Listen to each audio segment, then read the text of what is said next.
ಜೀವನದಲ್ಲಿ ನಾವು ಗೆಲ್ಬೇಕಾಗಿರೋದು ನಮ್ಮ ಒಳಗಡೆ ನಡೀತಾ ಇರೋ ಯುದ್ಧ. ನಿಮ್ಮ ಒಳಗಡೆ ಯುದ್ಧ ನಡೀತಾನೆ ಇರುತ್ತಲ್ಲ ಮನಸ್ಸಲ್ಲಿ, ಆ ಯುದ್ಧದಲ್ಲಿ ನಾವು ಗೆಲ್ಬೇಕು.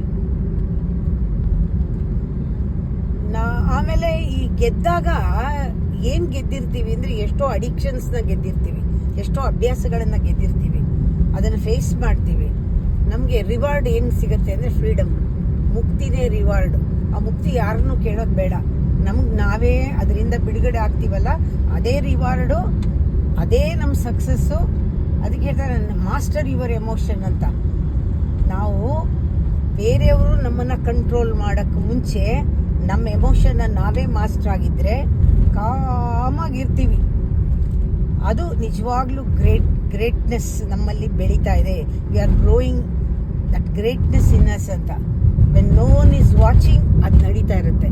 ಯಾವಾಗಲೂ ನೋಡಿ, ಎಲ್ಲರೂ ನೋಡಲ್ಲ ಇದೇನು ನಡೀತಾ ಇದೆ, ಯುದ್ಧ ಏನು ನಡೀತಾ ಇದೆ, ನಾವು ಹೆಂಗೆ ಗೆಲ್ತಾ ಇದ್ದೀವಿ, ನಮ್ಮ ಅಡಿಕ್ಷನ್ನ ನಾವು ಹೆಂಗೆ ಬಿಡ್ತಾ ಇದ್ದೀವಿ, ನಾವು ಹೆಂಗೆ ನಮ್ಮ ಎಮೋಷನ್ನ ಮಾಸ್ಟರ್ ಆಗಿದ್ದೀವಿ, ಯಾರೂ ನೋಡೋಕ್ಕಾಗಲ್ಲ.